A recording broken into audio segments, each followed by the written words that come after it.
نحمده ونصلي على رسوله الكريم اما بعد بسم اللہ الرحمن الرحیم۔ تیسرے وہ شخص جس کے بوڑھے والدین میں سے دونوں یا ایک موجود ہوں اور وہ ان کی اس قدر خدمت نہ کرے کہ جس کی وجہ سے جنت کا مستحق ہو جائے۔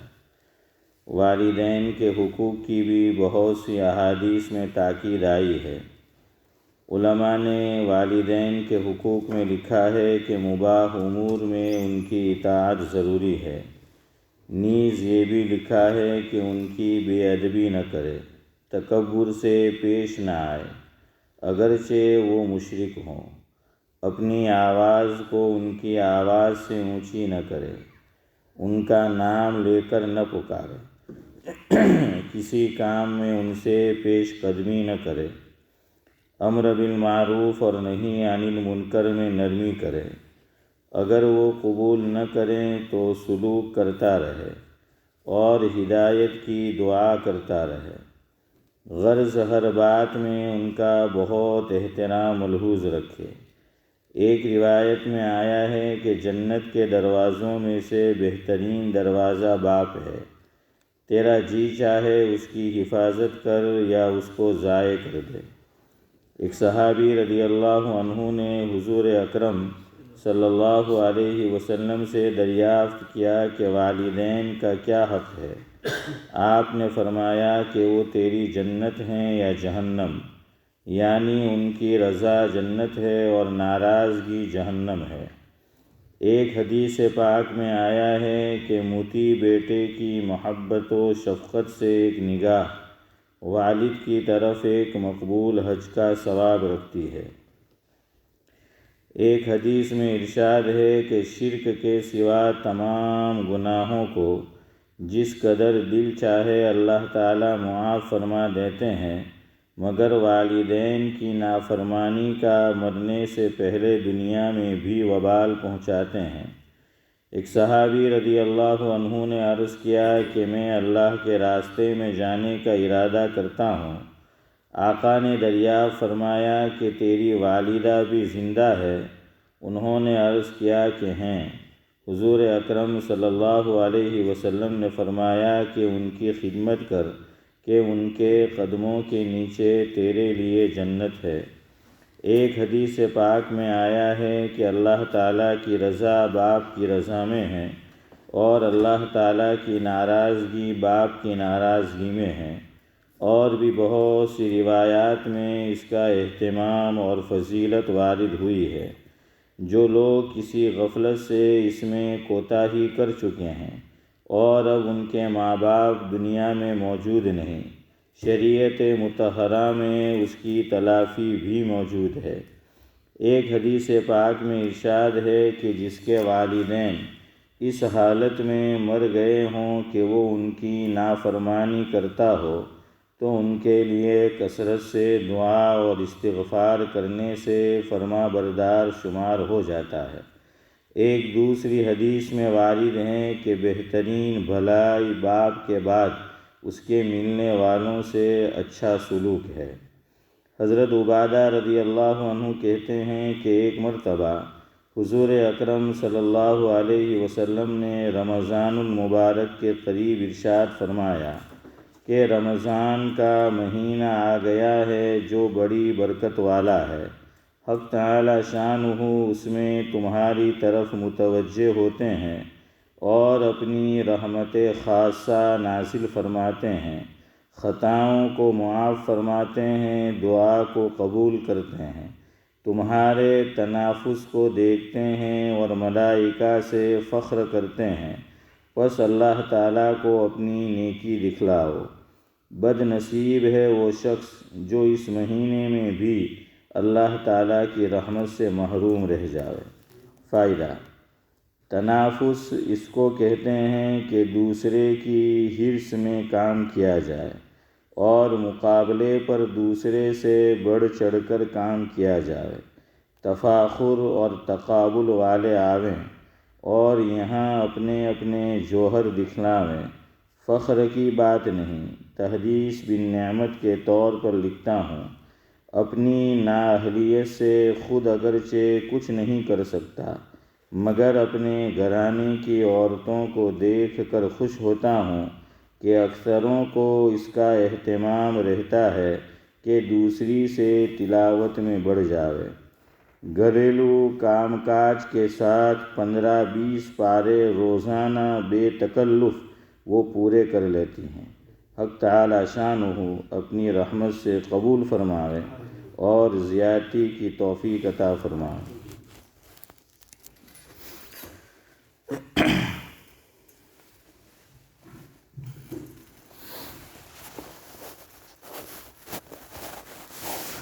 بزرگان محترم، معراج کے تعلق سے کچھ باتیں آپ کے گوش گزار کی جا رہی ہے۔ جو سارے اسفار کی معراج ہے، اسفار یہ سفر کی جمع ہے، کہ جو سارے اسفار کی معراج ہے اس سفر کا نام سفر معراج ہے، اس سفر کا نام سفر معراج ہے۔ کیا مطلب؟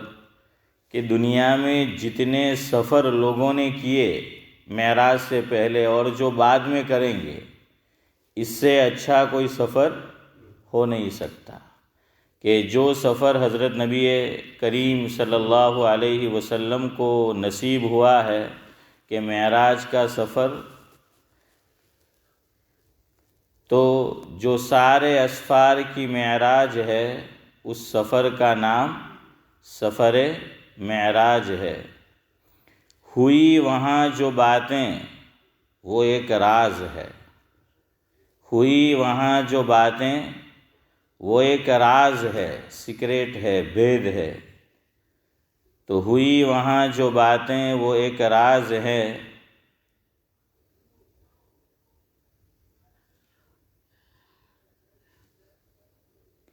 قرآن کرتا اس کا ذکر ایک الگ انداز ہے، قرآن کا اس کے ذکر کا ایک الگ انداز ہے۔ تو قرآن نے بھی اس سفر کے تعلق سے بالکل نپے تلے لفظ استعمال کیے کہ بس وہ کہہ کر وہ خاموش ہو جاتا ہے۔ تو ایک عجیب و غریب انداز اللہ رب العزت نے اس سفر کا 27واں پارہ، سورت کا نام ہے سورہ نجم۔ تو نجم کے اندر اللہ تبارک و قرآن نے ایک عجیب انداز جو ہے وہ اس کا اختیار کیا ہے۔ شاید فارسی زبان کا جو شاعر ہے اس نے قرآن کریم کے اسی ترجمے اور مفہوم کی ادائیگی کی کوشش کی ہے اپنے انداز میں، کہ فارسی کا شاعر یہ جو معراج کا سفر ہے اس کے تعلق سے کہتا ہے کہ میان عاشق و معشوق رمزیست، میان عاشق و معشوق رمزیست، کرامن کاتبین را ہم خبر نیست۔ کہ اللہ تبارک و تعالی اور حضرت نبی کریم صلی اللہ علیہ وسلم کے درمیان میں جو ملاقات ہوئی، جو بات چیت ہوئی، اسے میں اور آپ اور دوسرا تو کیا جانے گا، بلکہ کرامن کاتبین کو بھی اس کی خبر نہیں لگی ہے، جس کو ہمارے محاورے میں بولا جاتا ہے کہ اس کی ہوا بھی نہیں لگی ہے نا چودھری صاحب، کہ اس کی ہوا بھی نہیں لگی ہے۔ تو قرآن کا انداز دیکھے کہ قرآن نے اس سفر کے تعلق سے کیا کہا کہ ثم دنا فتدلا، سورہ نجم میں ارشاد فرمایا کہ ثم دنا فتدلا فکان قاب قوسین او ادنا، فکان قاب قوسین او ادنا فأوحى إلى عبده ما أوحى۔ بس اتنے الفاظ میں قرآن نے اس سفر کو بیان کیا ہے، اس ملاقات کو، اس راز کو، لیکن کیا ہے وہ نہیں معلوم۔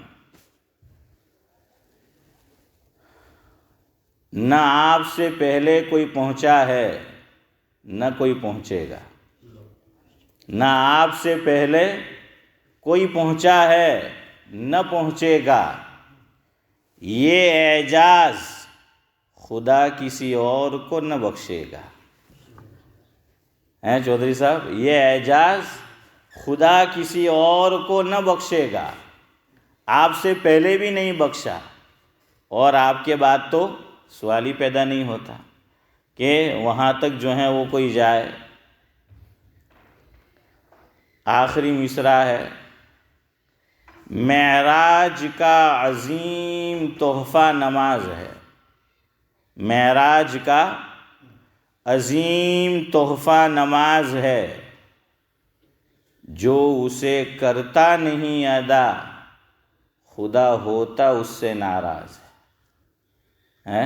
جو کرتا نہیں اسے ادا خدا ہوتا اس سے ناراض ہے۔ بہرحال تو آپ کو معراج کے تعلق سے کچھ باتیں بتانی ہیں، جلدی جلدی پچھلی جو باتیں ہیں اس کو دہراتے ہیں۔ نمبر 1، معراج کون سی تاریخ کو پیش آیا، یہ واقعہ کون سے مہینے میں پیش آیا، کون سے سن میں پیش آیا، اس بارے میں مختلف اقوال ہے۔ ہمارے سماج، سوسائٹی، معاشرے، خاندان میں جو یہ مشہور ہے کہ معراج کا سفر کب پیش آیا ہے، 27ویں رجب کو، تو یہ کوئی قول فیصل نہیں ہے، تاریخ یہ بھی طے نہیں ہے، اور مہینے میں بھی اختلاف ہے۔ کہتے ہیں کہ ربیع الاول کا مہینہ یا ربیع الاخر کا مہینہ تھا، یا رجب کا مہینہ تھا، یا رمضان المبارک کا مہینہ تھا۔ یاد رکھنے کے لیے عارف بھائی را یاد کر لو کہ اسلامی جو 12 مہینے ہیں اس میں سے جو مہینے را سے شروع ہوتے ہیں کہ اس کا پہلا لیٹر کون سا، را، آپ شروع سے آئے، محرم را نہیں ہے نا، میم ہے، صفر را نہیں ہے، کیا ہے، صاد ہے، پھر ہے ربیع الاول تو را آ گئی، ربیع الثانی تو اس کے اندر بھی را، تو کہاں کی ایک قول یہ ہے کہ معراج کا جو سفر پیش آیا تو ربیع الاول کا مہینہ تھا، اور دوسرا قول یہ ہے کہ ربیع الثانی کا مہینہ تھا، جس کو ہم ربیع الاخر بھی بولتے ہیں۔ اس کے بعد کیا ہے، میں جان بوجھ کے فاروق بھائی خاموش رہا تاکہ آپ بولیں تو پھر میں کچھ بولوں۔ یہ غلط ہے، ہم لوگ لکھتے بھی ہے جیم پر زبر، یہ نہیں ہے۔ بخاری شریف میں چودھری صاحب روایت آئی ہے جس کے اندر ہے کہ جمادی الاولی، جیم پر کیا ہے اشرف بھائی، پیش ہے، اور ہم لوگ کیا پڑھتے ہیں، زبر جو ہے وہ پڑھتے ہیں۔ مجھے بھی پہلے معلوم نہیں تھا یہ، اس لیے کہ میرے گاؤں کی جو مسجد ہے، نئی مسجد جس کو بولتے ہیں لاجپور میں، تو وہاں ایک سیاہ بورڈ لگا ہوا ہے وضو خانے کے ساتھ، اور یہ ہمارے گاؤں میں تقریباً ہر جگہ ہوتا ہے۔ تو اس پہ کوئی دین کی اچھی بات صدیق بھائی لکھی جاتی تھی، یا کوئی حدیث لکھی جاتی تھی، انگریزی تاریخ بھی ہوتی تھی اور اسلامی تاریخ بھی ہوتی تھی، تو تاریخ کے ساتھ مہینہ بھی ہوتا تھا، سن بھی ہوتا تھا۔ تو ہم تو بچپن سے اس کو دیکھتے پڑھتے آئے، تو جیم پہ کیا لکھا جاتا رہا، ارے بولو یار، ہاں آپ کچھ پیش کریں تاکہ میں بھی آپ کو پیش کروں، ہے تو زبر ہے نا فاروق بھائی، ہاں تو زبر جو ہے وہ لکھتے ہیں کہ جمادی الاولی، حالانکہ حدیث میں صاف یہ لفظ، اور بخاری کی روایت میں آیا، بخاری شریف کی، کہ جس میں جیم کے اوپر کیا ہے، پیش ہے، ضمہ ہے۔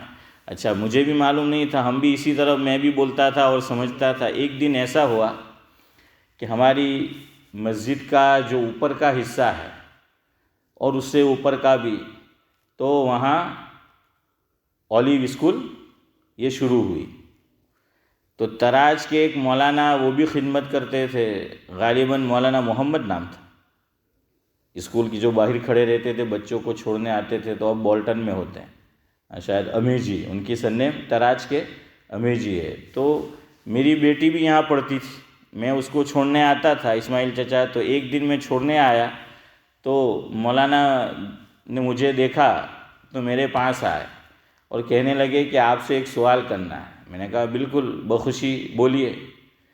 تو کہنے لگے کہ ہم بچوں کو اسکول کے اندر ہی، اس اولی اسکول میں اسلامی نام یاد کراتے ہیں، مدرسے میں بھی یاد کراتے ہیں، مکتب میں، تو ہم یہاں یاد کراتے ہیں. چونکہ وہ عالم تھے اس لیے انہوں نے یہ سوال پوچھا. تو مجھے انہوں نے یہ پوچھا کہ اسلام کا جو 5واں مہینہ ہے اور چھٹا بھی، تو اس کے اندر جو پہلا لیٹر ہے تو جیم پر زبر ہے یا پیش ہے؟ یہ انہوں نے مجھ سے سوال کیا کہ اس کو جمادی الاولیٰ بولنا ہے یا جمادی الاولیٰ بولنا ہے، جمادی الاخری ہے یا جمادی الاخری ہے. تو میں نے ان کو فوراً وہاں جواب دیا. میں نے کہا کہ مولانا مجھے نہیں معلوم. صاف بات ہے، نہیں معلوم ہے. اور پھر میں نے ان سے یہ کہا کہ مجھے معلوم تو نہیں ہے کہ اس پہ زبر ہے یا پیش ہے. ہاں، میں گھر جا کر کتابیں کنگالتا ہوں، دیکھتا ہوں، اور جو کچھ مجھے پتہ چلا تو کل انشاءاللہ پھر ملاقات ہوگی تو آپ کو کل بتاؤں گا کہ جیم پر چودھری صاحب زبر ہے کہ پیش ہے. دیکھیے، سوال کا فاروق بھائی یہ فائدہ ہوتا ہے نا، اچھا سوال ہو تو علم میں اضافہ ہوتا ہے. ہمارے یہاں غلط یہ جملہ مشہور ہے، یہ بات میں نہیں کہہ رہا.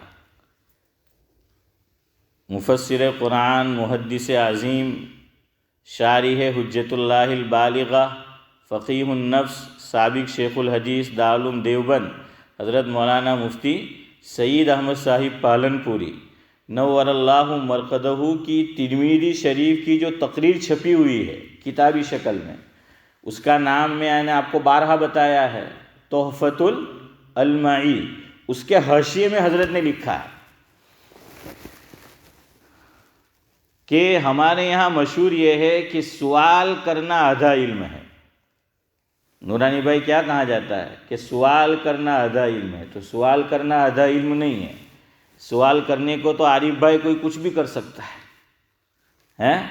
جیسے حضرت تھانوی نے ذکر فرمایا اسماعیل چچا کہ فقہائے احناف میں ایک بڑے عالم گزرے ہیں، حضرت قاضی ابو یوسف رحمۃ اللہ علیہ. تو ان کا درس ہو رہا تھا تو ایک طالب علم کبھی کوئی حافظ امتیاز سوال ہی نہیں کرتا تھا. تو استاد جی نے ان سے کہا کہ بھائی سب بچے سوال کرتے ہیں، کبھی تم بھی کوئی سوال کر لیا کرو. اور علماء نے لکھا ہے کہ جو مرید ہو اس کو تو شیخ کے سامنے چوں و چیرا نہیں کرنا چاہیے. ہاں، کچھ پوچھنے جیسا ہے پوچھے، لیکن بار بار سوال نہیں کرنا چاہیے. کیوں؟ وہاں وہ اپنی اصلاح کے لیے گیا ہے، اپنی انا کو مٹانے کے لیے گیا ہے، اس لیے وہاں چپ چاپ رہنا ہے، بلا ضرورت شیخ سے سوال نہیں کرنا ہے. اور طالب علم کو کہا گیا کہ چپ نہیں رہنا ہے، زبان کو اور ہونٹ کو تالا نہیں لگانا ہے، استاد جی سے کیا کرنا ہے؟ سوال کرنا ہے. لیکن اشرف بھائی الٹا ہوتا ہے، طلبہ خاموش اور مرید شیخ سے پوچھتا ہی رہتا ہے، اور شیخ کو اسماعیل چچا بتاتا ہی رہتا ہے. اور ایک چیز تو ضرور بتاتا ہے، جتنے خواب ہاشم بھائی شیخ کو نہیں آتے اتنے مرید کو آتا ہے. عجیب حالت ہے آج کل یہ تصوف کی اور سلوک کی کہ جو کسی شیخ کے ہاتھ میں ہاتھ دیتے ہیں، ابھی ہاتھ دیا نہیں کہ شروع خواب کی دنیا. اتنے خواب آتے ہیں کہ اللہ کی پناہ ہیں، اتنے جو ہیں وہ خواب ان کو آتے رہتے ہیں. مقصد کیا ہوتا ہے؟ ہم کسی کی نیت پہ شک نہیں کرتے، اللہ جانے. لیکن ہمارے بڑوں نے لکھا ہے، یہ میری بات نہیں ہے جو ذکر کرتا ہوں، کہ شیخ کو متاثر کرنا ہوتا ہے کہ بھئی میں ایسے ایسے خواب دیکھ رہا ہوں تو جلدی سے آپ مجھے، وہ جو سند یہاں بھی ملتی ہے، خلافت چودھری صاحب، تو وہ خلافت دے دو تاکہ میں بھی اپنی صدیق بھائی نئی دکان شروع کر دوں. تو بس یہ عجیب عجیب جو ہیں. اور حضرت تھانوی کے یہاں سختی سے منع تھا. اس لیے تصوف کسی کو آج اگر کام کرنا ہے تصوف میں تو حضرت تھانوی جیسا تصوف چاہیے. حضرت تھانوی کے یہاں زیادہ یہ تسبیحات اور خواب وغیرہ یہ تھے ہی نہیں. حضرت تھانوی فرماتے تھے ہمارے یہاں تو جیتی جاگتی دنیا ہے، خواب کی دنیا ہے ہی نہیں یہاں. تو اس لیے بھائی خواب کی بات حضرت تھانوی فرماتے تھے کہ یہاں کرنے کی نہیں ہے، جیتی جاگتی جو ہیں وہ بات کرو. تو حضرت تھانوی کے یہاں ایسا ہی تھا. تو خیر بہرحال آج کل تو لوگوں کو جو ہیں وہ عجیب عجیب جو ہیں وہ خواب آتے ہیں. اب میں نے ایک صاحب کو خواب آیا، اس کو تعبیر بتائی ایک مرتبہ، دوسری مرتبہ پھر آیا پھر بتائی. اب وہ تو شروع ہو گیا. تو میں نے پھر اس کو کہا ہاتھ جوڑ کے، میں نے کہا کہ بھائی میں دینی مسائل تو بتا سکتا ہوں، خواب کی تعبیرات کی مسائل نہیں بتا سکتا ہیں. کہ تو نے تو یار ایک جھنڈی لگا رکھی ہے، روزانہ نئے نئے خواب جو ہیں تو لے کے آ جاتا ہے. تو بھائی میں نے کہا میں اتنا زیادہ اس میں علم نہیں رکھتا، ہاں کوئی بہت موٹا سوٹا خواب ہوتا ہے تو اس کی تعبیر اللہ کی توفیق سے بتا دیتے ہیں. تو بہرحال وہ طالب علم اس کو تو چوں چیرا کرنا چاہیے، لیکن آج کل طالب علم پوچھتے ہی نہیں. تو ابو یوسف علیہ الرحمہ نے یہ کہا شاگرد سے کہ بھائی تو بھی کچھ پوچھا کر. تو اس دن سبق جو پڑھایا قاضی ابو یوسف نے، اس میں رمضان کے مسائل تھے، اور اس میں یہ مسئلہ حضرت نے بتایا جس کو قرآن نے کہا ہے کہ ثم اتموا الصیام الی اللیل، کہ روزہ کب پورا کرو؟ رات کے وقت. اور حشیم بھائی رات کب شروع ہو جاتی ہے؟ مغرب، ہے نا؟ تو رات شروع ہو گئی. تو قرآن نے یہی کہا کہ ثم اتموا الصیام الی اللیل، کہ جب رات شروع ہو جائے تو روزہ ختم کر دو، روزہ چھوڑ دو. تو استاد جی نے کل کہا تھا عارف بھائی، تو آج اس نے سوال مارا اور کہنے لگے کہ حضرت آج مجھے بھی سوال کرنا ہے. آپ نے کہا آپ پوچھتے نہیں ہیں، تو کہا کہ پوچھ. حضرت ابھی آپ نے یہ کہا کہ بھائی روزہ چھوڑنا ہے کب؟ جب سورج غروب ہو جائے، رات کے وقت، یعنی سورج غروب ہو جائے. استاد جی اگر سورج غروب ہی نہ ہو تو کیا کرے؟ توبہ چودھری صاحب سوال کیا بھی تو کیسا ہے کہ اگر جو ہے سورج غروب ہی نہ ہو تو روزے کا کیا کریں؟ تو قاضی ابو یوسف نے فرمایا حافظ صاحب کہ تیرا سوال نہ کرنا ہی بہتر ہے کہ اب سے کبھی سوال مت کریو، چوپ چاپ بیٹھے رہی کہ سوال کیا بھی تو جو ہے وہ ایسا کیا. تو خیر بہرحال سوال کرنا آدھا علم نہیں ہے. حضرت نے وہاں تحریر فرمایا کہ مفسر قرآن، صحابہ میں مفسر قرآن کس کا لقب ہے؟ حضرت عبداللہ بن عباس کا، ان کا لقب ہے مفسر قرآن. کیوں؟ حضور نے دعا دی تھی کہ اللہ تعالیٰ تجھے قرآن کا علم عطا کرے، دین کی سمجھ عطا کرے. دعا کس پہ دی تھی؟ خدمت پہ، کہ انہوں نے خدمت کی تھی، اور خدمت بغیر کہے کی تھی. یاد رکھو دعا لینا ہے بغیر کہے خدمت کرو، کہنے کے بعد پھر وہ بات نہیں رہتی. تو بغیر کہے خدمت کی تھی تو دل سے دعا نکلی اور کام بن گیا. مفسر قرآن جو ہیں ہو گئے. اسی لیے حضرت عمر رضی اللہ تعالیٰ عنہ کے دور خلافت میں بڑے بڑے صحابہ ہوتے تھے، لیکن اپنے سب سے قریب وہ عبداللہ بن عباس کو بٹھاتے تھے. عمر میں کم تھے لیکن حضور کی دعا کی برکت کے علوم میں بڑھے ہوئے تھے، اس لیے اپنے سے بالکل قریب بٹھاتے تھے. بہرحال تو مفسر قرآن عبداللہ بن عباس رضی اللہ تعالی عنہ کا ملفوظ ہے کہ حسن السؤال نصف العلم، کہ خالی سوال کرنا آدھا علم نہیں ہے بلکہ اچھا سوال کرنا. کیسا سوال کرنا؟ اچھا سوال کرنا آدھا علم ہے. تو مولانا محمد حمیجی نے سوال کیا کہ بھئی جیم پر جمادی الاولیٰ ہے یا جمادی الاولیٰ ہے؟ اب گھر جا کر میں نے تحقیق کی، شاید وہ نہ پوچھتے تو آج بھی میں جیم پہ زبر ہی پڑتا، لیکن ان کی برکت سے ہاں الحمدللہ تو اب اصلاح ہو گئے. اور شاید آپ نے بھی آج ہی سنا تھا اس سے پہلے. ہاں تو جیم پر کیا ہونا چاہیے؟ پیش. یہ بخاری کی روایت ہے، صاف جو ہے اس کے اوپر ہے. اسی طرح ہمارے یہاں غلط تلفظ ہے جمعہ. ہم کیا بولتے ہیں کہ جمعہ، ارے بھائی جمعہ تو چھج نہیں، ہیں صدیق بھائی ببے میم کے جمعہ، اللہ جمعہ تھوڑی ہے، اور کبھی بولیں گے جمعہ تو جمعہ بھی صحیح نہیں ہے، میم پہ جزم نہیں ہے اشرف بھائی، میم پہ کیا ہے یہاں پیش ہے۔ دلیل قرآن میں سورہ جمعہ پڑھو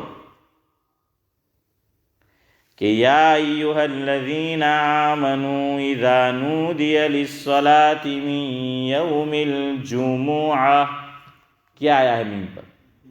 پیش آیا ہے نا، ہاں میم پر جو ہے وہ پیش آیا ہے، اس لیے یاد رکھو یہ نہ جمعہ ہے نہ جمعہ ہے بلکہ کیا ہے؟ جمعہ ہے۔ اسی طرح رمضان قریب آ رہا ہے، بعض لوگ دعائے تراویح پڑھتے ہیں، پہلے تو بڑے بڑے پوسٹر لگتے تھے ہے نا صدیق بھائی، مسجد کے اندر بھی مسجد کے باہر بھی، تو وہ علامہ شامی نے اسماعیل چچا یہ دعا نقل کی ہے، دعائے تراویح۔ حضرت مولانا مفتی سید احمد صاحب پالنپوری رحمۃ اللہ علیہ سے میں نے اپنی مسجد کے اندر خود سنا تھا کمرے میں، بات چلی تو فرمایا تھا نورانی بھائی کہ یہ دعائے تراویح میری پسندیدہ دعاؤں میں سے ایک ہے۔ ہاں یہ مجھے برابر جملے یاد ہے، فرمایا کہ میری پسندیدہ دعاؤں میں سے ایک ہے۔ اب اس کو بھی لوگوں نے بدعت بدعت بدعت ہیں۔ ہاں آپ کسی کو مجبور نہ کریں، کوئی نہیں پڑھتا ہے ترویہ میں کوئی بات نہیں، اس کی مرضی، آپ کو پڑھنا ہے آپ پڑھو، لیکن اب جو پڑھتے بھی ہے ہاشم بھائی تو ڈرتے ڈرتے اتنے دھیرے سے پڑھتے ہیں کہ اگل بغل والا سن نہ لے، ہے اشرف بھائی ڈر لگتا ہے پڑھتے ہو، بھائی کیوں پڑھو، ہیں کوئی غلط تو جو ہے وہ چیز نہیں ہے، اچھی دعا ہے۔ کئی ایسی دعا ہے جو حضور سے منقول نہیں لیکن ہم پڑھتے ہیں نا، ہم مانگتے ہیں نا، تو مانگے بشرطے کہ اس میں کوئی لفظ شرکی یا نہ ہو، ہاں یہ ضروری ہے کہ کوئی غلط میننگ والا جو ہے وہ لفظ نہ آ جائے۔ تو بہرحال اس میں ایک لفظ یاد رکھے، مجھے یہ بتانا تھا کہ اس میں ایک لفظ آتا ہے والعظمتی، لیکن یہ زبر زیر جو لگائے ہوتے ہیں دعا کے اندر اس میں بھی لوگ زوئیں پر جزم پڑھ دیتے ہیں، جیسے جمعہ میں جزم پڑھتے ہیں، پورا میننگ اور معنی بدل جاتا ہے۔ عزم عربی زبان میں ہڈی کو کہتے ہیں، عین زوئیں اور میم کس کو کہتے ہیں؟ ہڈی کو۔ سورہ مریم میں ہے نا کہ قال رب انی وہن العظم، صحیح پڑھا میں نے حافظ صاحب کہ انی وہن العظم منی واشتعل الراس شیبا وَلَمْ أَكُنْ بِدُعَائِكَ رَبِّ شَقِيًّا۔ حضرت زکریا کی دعا ہے کہ مریم کو دیکھا کہ نعمتیں نازل ہو رہی ہیں، بغیر موسم کے پھل ہے، کہ وہ پھل کا موسم ہی نہیں تھا لیکن وہ پھل دیکھے تو دیکھا کہ اپنا بھی موسم نہیں ہے، کہ بیوی بانجھ ہے، قرآن کہہ رہا ہے، اور خود کی عمر بڑی ہو چکی ہے، داڑھی سفید ہو چکی ہے، بڑی عمر کے ہو چکے لیکن نبی تھے، دیکھا کہ بھائی جوش مار رہی ہے اللہ کی رحمت، تو ان کو دیکھ کے دعا مانگ لیا، اور اپنی حالت بھی بتا دی کہ بیوی بانجھ ہے، آخر قرآن میں لفظ آیا ہے آخر، آخر یعنی بانجھ، گجراتی میں کیا بولتے؟ بانجھی بولتے، کہ جس عورت کو بچے نہ ہو اور خود بوڑھے ہیں، اب بوڑھے میں کیسے جو ہے اولاد ہوگی، لیکن یہ بھی فرما دیا کہ وَلَمْ أَكُنْ بِدُعَائِكَ رَبِّ شَقِيًّا، اور سورہ آل عمران میں ہے کہ یہ بھی دعا مانگی کہ رَبِّ هَبْ لِي مِن لَّدُنْكَ ذُرِّيَّةً طَيِّبَةً، اور آگے تعریف بھی کر دی۔ ہم لوگ ادھوری دعا مانگتے ہیں، دعا مانگی اللہ سے لیکن آگے جملے دیکھے، نبی ہے نا، کیا دعا مانگی کہ ربی ہب لی من لدنک ذریۃ طیبہ، کہ مجھے اولاد عطا فرما، انک سمیع الدعاء، کہ تو دعاؤں کو کیا ہے؟ سننے والا ہے۔ اور اشرف بھائی اپنا مسئلہ ہے کہ اللہ تو آپ ہمڑے ہی نہیں، اپنا تو مسئلہ ہی الٹا چلتا ہے، دعا مانگنے کا کہو صدیق بھائی تو کیا بولتے ہیں بہت سے لوگ کہ کہاں بہت دعا مانگی، اللہ تو ہماری سنتا ہی نہیں ہے، بولتے ہیں نہیں بولتے ہیں؟ ہاں نورانی بھائی بولتے ہیں نا، تو نبی سے دعائیں سیکھو کیسی مانگنی ہے۔ اور دوسرا غلطی ہم کرتے ہیں کہ صرف اولاد مانگتے ہیں، لیکن نبی نے لفظ بڑھایا. حضرت ابراہیم رہنمائی کر رہے ہیں سورہ صافات میں کہ ربی حب لی من الصالحین، کہ تو مجھے اولاد کر مگر عطا کر کیسی؟ نیک بخت، صالح. اپنے تو صالح مانگتے ہی نہیں، پھر نام صالح رکھتے ہیں لیکن وہ صالح نہیں ہوتی ہیں اشرف بھائی. ہاں تو دعا بھی پوری مانگا کرو کہ مجھے اولاد عطا کر، لیکن کیسی ہو؟ آنکھوں کی ٹھنڈک ہو. یہ قرآن کہہ رہا ہے کہ ربنا ہب لنا من ازواجنا وذریاتنا قرۃ اعین. یہ سب قرآن سے میں آپ کو حوالے دے رہا ہوں، یہ سب دعائیں ہیں، اولاد کی دعا ہے. لیکن قرآن ہمیں سکھا رہا ہے الگ الگ طرح سے کہ اولاد کی دعائیں کیسے مانگنی ہیں. کہ ربنا ہب لنا من ازواجنا وذریاتنا قرۃ اعین. اور آج کل تو انڈیا میں تو نام نہیں رکھتے، لیکن اشرف بھائی جہاں سے بلونگ کرتے ہیں وہاں رکھتے ہیں. لڑکی کا نام رکھا قرۃ العین، لیکن کم بخت قرۃ العین نہیں ہے. اشرف بھائی رکھتے ہیں نا قرۃ العین، لڑکی کا نام رکھا. اور بنگلہ دیشی مسلمان ہمارے لڑکی کا نام رکھتے جنت الفردوس ہے. میں نے کہا یار اچھا ہے کہ جنت الفردوس ہو. یہ میں نے نکاح پڑھایا تھا یار اوپر، تو لڑکی کا نام جنت الفردوس. میں کہ تو پہنچی گیو ہے اسماعیل چچا، وہ پہنچی گیو. میں تو پہلا بھی گیو چونکی گیو. میں کہ اتر تو جنت الفردوس لگا لو، تو بیٹھ کے جنت الفردوس. تو بہرحال ویسے ایسے نام رکھتے ہیں لوگ. تو خیر میں آپ کو کیا بتا رہا تھا کہ نبی عزم لفظ پڑھو، وہ لکھنے والا بھی غلطی کرتا ہے. دعائے تراویح میں یہ عظمت ہے. عظمت کا معنی جانتے ہیں نا، عظمت بولتے بھی ہیں ہم. ہاں تو پاور، طاقت، قدرت اس معنی میں ہے. اور زوئیں پر اسی لفظ آپ جزم پڑھ دو گے تو معنی کیا ہو جائے گا؟ بالکل بدل جائے گا کہ ہڈی جو ہے وہ ہو جائے گا، ہڈی کا جو ہے وہ معنی. تو خیر بات کہاں سے کہاں نکل گئی. میں تو آپ کو یہ بتا رہا تھا کہ جمادی الاولیٰ بولنا ہے. کیا بولنا ہے؟ جیم پر پیش جو ہے وہ بولنا ہے.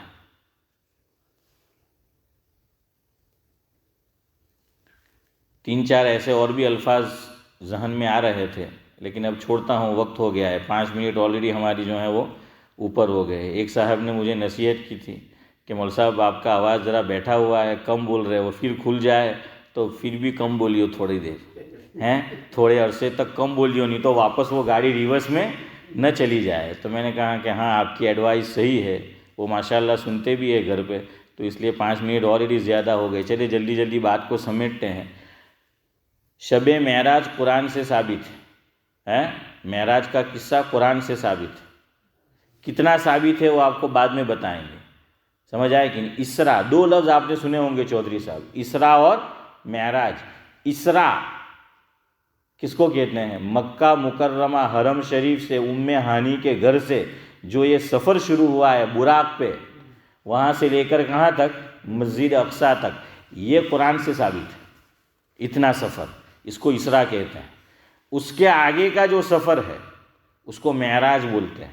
یہ قرآن میں نہیں آیا ہے. یہ کہاں آیا ہے؟ حدیث شریف کے اندر جو ہے وہ آیا ہے. لیکن اسرا کا ذکر تو جو ہے وہ قرآن میں موجود ہے. تو ایک تو کوئی رات ڈیٹ فکس نہیں ہے، سمجھ آیا؟ مہینہ جو ہے فکس نہیں ہے، سال بھی فکس نہیں ہے، اور نہ کوئی رات کی نماز ہے اور نہ دوسرے دن کا کوئی روزہ ہے. اچھا یہ بات جو میں نے کہیں، کئی حوالے ہیں. مولانا رشید احمد گنگوہی کا فتویٰ، مفتی رشید لدھیانوی کا فتویٰ، حضرت تھانوی کا فتویٰ، دارالعلوم دیوبند کا فتویٰ، سب فتووں میں یہ ہے کہ یہ روزہ بدعت ہے. سمجھ آیا؟ ہمارے اکابر نے اس کو صاف بدعت لکھا ہے. اس لیے کان کھول کے سنو، یہ میں میری بات نہیں کہہ رہا ہوں، ہمارے اکابر نے اس کو صاف صاف لفظوں میں بدعت لکھا ہے. اس لیے نہ خود روزہ رکھو اس نیت سے کہ بھائی 27ویں رجب کو روزہ رکھنا ہے، اور کوئی اپنا جان پہچان والا مانتا ہو تو بتا دے، نہ مانے تو وَإِذَا خَاطَبَهُمُ الْجَاهِلُونَ قَالُوا. چلو اب عبدالسلام بھی اجازت لیتا ہے. سبحان اللہ و بحمدہ، سبحانک اللہم و بحمدک، نشہد ان لا الہ الا انت.